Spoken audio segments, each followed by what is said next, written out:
स्वागत है बच्चों आपका हमारे YouTube चैनल में। बच्चों आज हम शुरू करने जा रहे हैं द्विघात समीकरण। ठीक, द्विघात बहुपद के बारे में आपने पढ़ा था बहुपद वाले चैप्टर में, लेकिन हम यहाँ पढ़ाने जा रहे हैं द्विघात समीकरण। तो सबसे पहले इसके बारे में जान लेते हैं होता क्या है, ठीक, और इसमें हमें पढ़ना क्या क्या है। तो बेटा द्विघात समीकरण का जो मानक रूप होता है, मानक रूप मतलब ये होता है कि भैया ऐसा कौन है, ऐसा कैसा समीकरण कि उसकी जो शकल है मैच करती हो। मतलब एक शकल मान ली गई है कि अगर इस टाइप का दिखाई देगा तो उसको हम द्विघात मानेंगे। मतलब किसको द्विघात मानेंगे, तो एक मानक रूप रख लिया गया। मानक रूप होता है ax² + bx + c = 0। ठीक है बेटा, तो ये हो गया मानक रूप। यहाँ पे कंडीशन क्या है कि a जो है वो 0 नहीं होना चाहिए, क्योंकि अगर बेटा a 0 हो गया, अगर a 0 रख दोगे तो भैया ये द्विघात वाला टर्म खत्म हो जाएगा, और जब ये टर्म बचेगा तो केवल ये बचेगा, तो रैखिक समीकरण केवल बचेगा, द्विघात खत्म हो जाएगा। तो कंडीशन यही है कि a 0 आपका नहीं होना चाहिए। ठीक है, तो मानक रूप यहाँ पर बेटा घात कितनी होती है, इसकी घात होती है 2, इसलिए इसको द्विघात बोला जाता है। ठीक, द्विघात समीकरण हो गया। इसके मूलों की बात करें बेटा, इसमें 2 मूल होते हैं। कितने मूल होते हैं? 2 मूल होते हैं, एक होता है अल्फा, एक होता है बीटा। ठीक है ना। यहाँ पे आपको जब द्विघात बहुपद पढ़ाया गया तो बताया गया था शून्यकों का योगफल और शून्यकों का गुणनफल। यहाँ पर भी हम वही चीज करने जा रहे हैं। यहाँ पे आएगा मूलों का योगफल, मूलों का योगफल और मूलों का गुणनफल, 2 चीजें यहाँ पे हमें पढ़नी है। मूलों का गुणनफल ये आपको पता होना चाहिए, वैसे इसका यूज यहाँ पर बहुत कम होगा। मूलों का योगफल मतलब अल्फा प्लस बीटा, मूलों का गुणनफल मतलब अल्फा इंटू बीटा। ठीक है, अल्फा प्लस बीटा का मतलब क्या हो जाएगा, माइनस का b/a, और अल्फा इंटू बीटा होता है बेटा c/a। ठीक है, अगर आपको मूलों का योगफल दिया जाए और मूलों का गुणनफल दिया जाए तो द्विघात समीकरण क्या होता है, द्विघात समीकरण। तो द्विघात समीकरण होता है बेटा x² माइनस का alpha plus beta x plus का अल्फा इंटू बीटा = 0।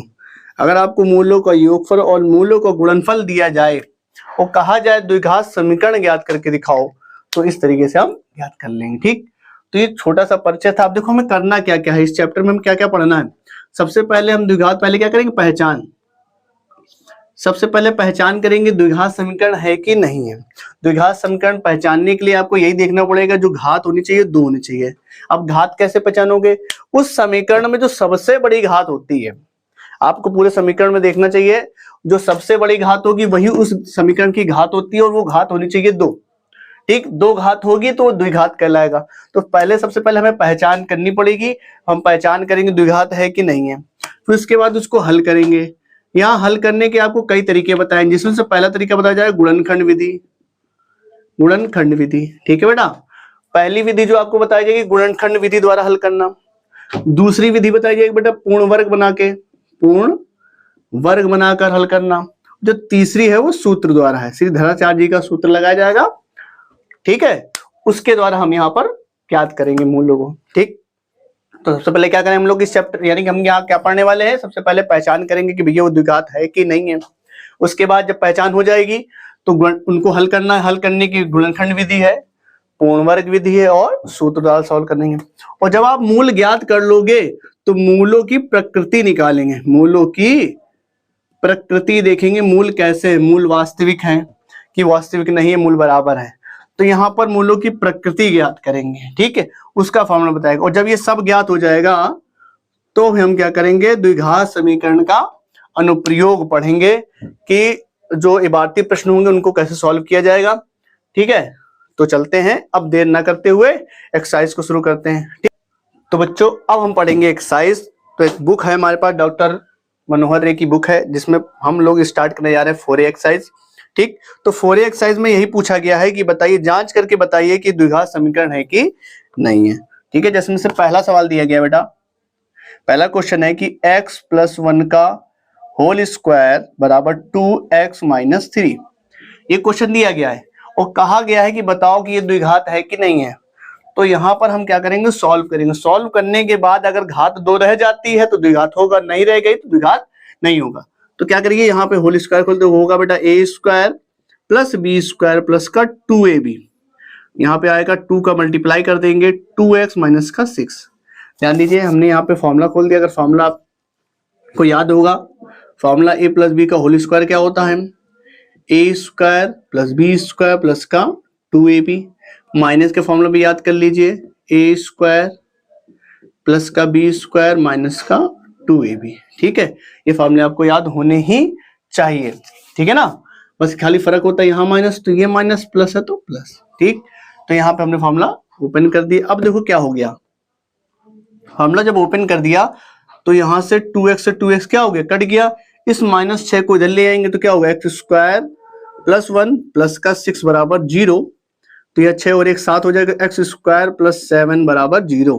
तो यहाँ पे अगर हम घात की बात करें तो घात बेटा अभी भी 2 है। देखिए एक्स की घात देखनी है, घात 2 है तो मतलब द्विघात है, द्विघात समीकरण है। ठीक है ना, जो दिया गया है द्विघात समीकरण है। ठीक बेटा, इसका दूसरा क्वेश्चन देख लेते हैं। दूसरा क्वेश्चन क्या कह रहा है, एक्स स्क्वायर माइनस का 2x बराबर माइनस का 3 माइनस एक्स। ये बेटा दूसरा क्वेश्चन लिखा हुआ है, इसको भी चेक करना है द्विघात है कि नहीं। तो क्या करेंगे, यहाँ तो हमें कुछ करना ही नहीं है। ठीक है, अब यहाँ पे मल्टीप्लाई कराना, तो मल्टीप्लाई करिए तो माइनस का 6 हो जाएगा और प्लस का 2x, सारी चीजें उठा के इधर ले आऊंगे तो एक्स स्क्वायर माइनस का 2x। देखो बेटा ये प्लस का है, प्लस वाला इधर आएगा तो क्या होगा माइनस का, ये माइनस का इधर आएगा तो प्लस का बराबर 0 हो जाएगा। तो एक्स स्क्वायर माइनस का 4x प्लस का 6 बराबर 0 बना। यहाँ पर अगर घात की बात करें बेटा तो x की घात कितनी है, 2 है, तो ये द्विघात समीकरण है। ठीक, तो इसी प्रकार के सवाल लिखे हुए हैं जिनको हमें चेक करना द्विघात है कि नहीं है। चलो एक दो सवाल और करा लेते हैं। ठीक, इसको कर दिया जाए रफ। ठीक बच्चा, तो देखिए ध्यान से, एक क्वेश्चन नंबर 3 लिख लेते हैं। क्वेश्चन नंबर 3 क्या कह रहा है, x माइनस 2 और x प्लस 1 बराबर x प्लस 5। ठीक है, तो ध्यान दीजिएगा, इसको सॉल्व करेंगे। कैसे सॉल्व करेंगे, तो यहाँ पे हमें पहले मल्टीप्लाई कराना है और यहाँ पर भी मल्टीप्लाई कराना है। देखो बेटा पहले x का इसमें इंटू कराएंगे तो क्या होगा, एक्स स्क्वायर, फिर इसी x का मल्टीप्लाई 1 में करेंगे तो x आ जाएगा।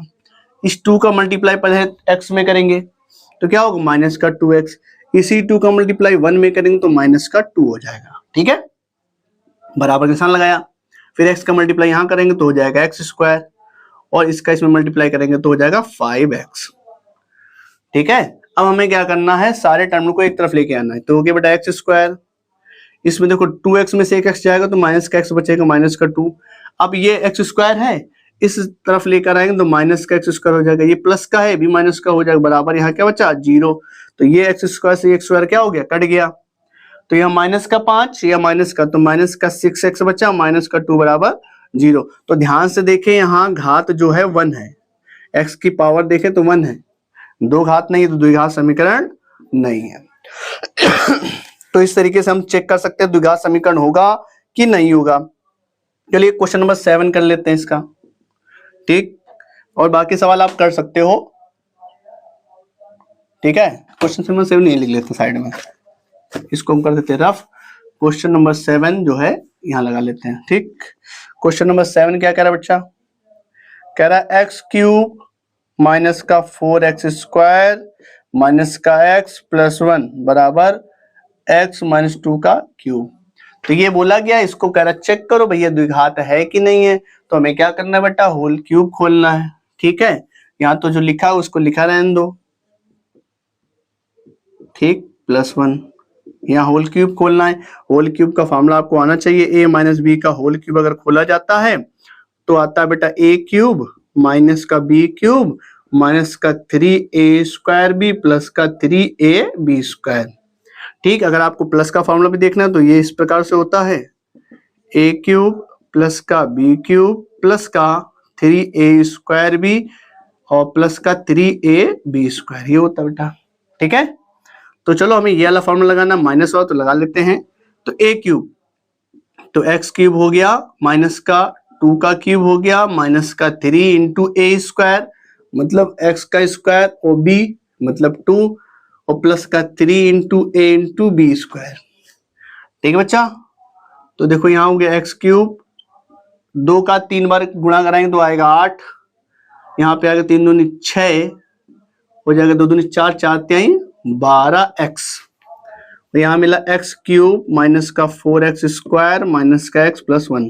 ठीक है, अब आपको क्या करना है, सारे टर्म एक तरफ करने। ठीक, तो सारे टर्म एक तरफ कर लीजिए, सब उठा ले आइए बेटा इधर। एक्स क्यूब, देखो एक्स क्यूब के बगल में एक्स क्यूब रख दो, ये प्लस का है, इधर आएगा तो माइनस का हो जाएगा। ठीक, अब यहाँ पे लिखा माइनस का 4x स्क्वायर, यहाँ पर है माइनस का 6 है, माइनस वाला जब इधर आएगा तो बेटा प्लस का 6x स्क्वायर हो जाएगा। अब यहाँ माइनस का x लिखा, यहाँ से x वाला माइनस का इधर प्लस का है तो आएगा माइनस का x, ये प्लस का 1 है, माइनस प्लस का 8 बराबर 0। तो क्या किया हमने, एक्स क्यूब के बगल में एक्स क्यूब वाला उठा के ले आया, रख दिया, प्लस था माइनस हो गया, फिर हमने लिखा माइनस का 4x स्क्वायर। ठीक, ये माइनस का उठा के इसके बगल में रखा तो प्लस हो गया, फिर माइनस x लिखा, ये प्लस था उठा के लाए तो माइनस हो गया, ये प्लस था इस माइनस वाले उठा के लाए तो प्लस हो गया। तो देखो क्या होगा, ये दोनों तो कट गए, 6 में से 4 जाएगा बेटा 2x स्क्वायर बचेगा, 12 और 1 कितना हो जाएगा 13x प्लस का 9 बराबर 0। और यहाँ पर अगर आप घात देखोगे, घात कितनी है बेटा 2, तो द्विघात समीकरण है। ठीक, तो पहली एक्सरसाइज में केवल यही आपको चेक करना था कि द्विघात समीकरण है कि नहीं है। ठीक, उम्मीद करते हैं आपको ये एक्सरसाइज समझ में आ गई होगी, आप पहचान लोगे द्विघात समीकरण है कि नहीं है, जो भी इक्वेशन आपको दी जाएगी। उम्मीद करते हैं आपको ये एक्सरसाइज समझ में आ गई होगी। तो मिलते हैं अगली वीडियो में अगली एक्सरसाइज, तब तक के लिए जय हिंद।